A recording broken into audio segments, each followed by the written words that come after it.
Contact.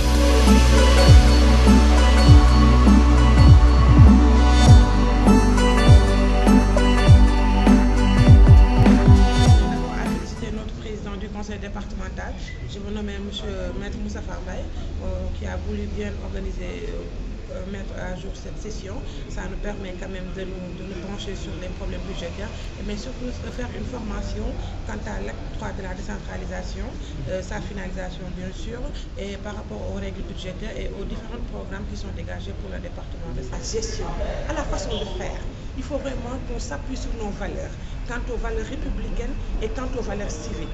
Et dire que le parti, il y a un problème au niveau de Saint-Louis, que notre coordonnateur départemental a un problème de management.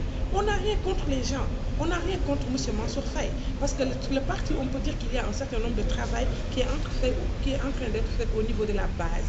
Il y a les différents mouvements de soutien qui pullulent de partout.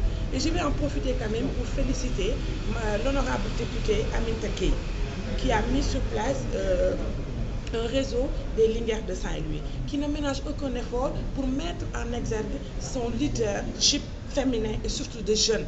Mais il faudrait dire qu'il y a un problème de coordination.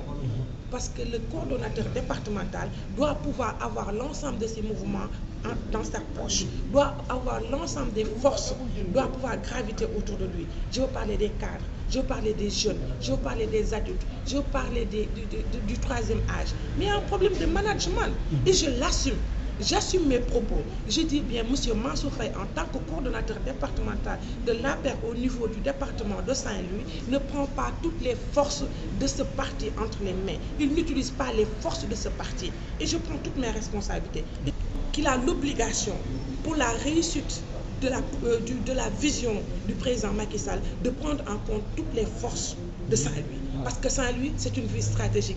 Il a eu à recevoir de nouveaux alliés. Je les encourage et je leur souhaite la bienvenue. Mais il y a un suivi à faire. Nous, on a quitté un parti pour venir vers un autre parti. On l'assume. Mais on est membre à part entière de la paix. Et si on voit quelque chose qui ne marche pas, on a l'obligation de le dénoncer. Dina mën a wax si politique bi nga xamanteni moy local. Mais lancer un appel à notre frère, à notre camarade Mansour Faye. Mi nga xamanteni mom moy coordonnateur départemental APR.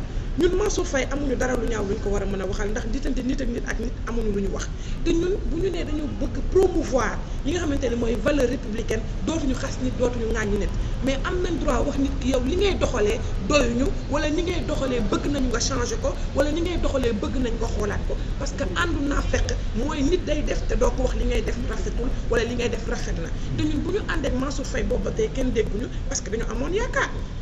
bu ñu demee ba ñu gis ni yaakaar bi mi ngi am problème kon dañu koy wax li ñuy wax mooy Mansour Faye gis na ni APR nit ñi bëgg nañu lu tax nit ñi bëgg nañu parce que président Macky Sall daf ñu tàllal loxo lim ñu tàllal loxo doy nañu en tant que jeune leader et je vais en profiter pour me mën a encourager l'honorable député Aminata Gueye qui est une jeune femme leader mi ngi taxawal les Linguères de Saint-Louis kon ñun loolu dañ koy rafetlu mais dafa am un problème de cohésion dafa am un problème de coordination mooy bu amee pàcc yu bëre ndax ñun nag ku ñu jël en compte ak ku ñu jëlul en compte yëpp ñun dañu jàpp ne nous sommes une force motrice même de l'APR parce que balaa ñu fay ñëw nag dañoo jóge ci parti ñëw ci beneen parti et on l'assume et je le dis à haut et fort dama koy wax ni ñun jógee nañu ci parti démocratique sénégalais ñëw ci APR ànd ak Macky Sall parce que dañoo gis c'est l'élève le plus achevé bu Ablaye Wade gis nañu moom ci élèves yi pare ci Ablaye Wade si la bokk mais bu ñu ñëwee du tere bu ñu gisee loo xamante ni doxul dañuy wax doxul monsieur Mansour Faye